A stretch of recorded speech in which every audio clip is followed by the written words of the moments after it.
ఎట్లా బతుకుడు ఏలా బతుకుడు తెలంగాణ జిల్లాలోన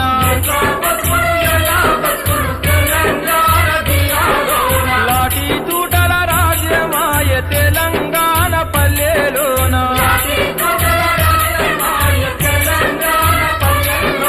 మీసం మొలిసిన కొడుకుల చూసి ఆశాలెన్నో పెంచుకుంటే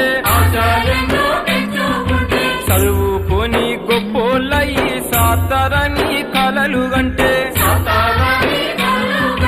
కన్నందుకు కంటి పాపల కాటికైనా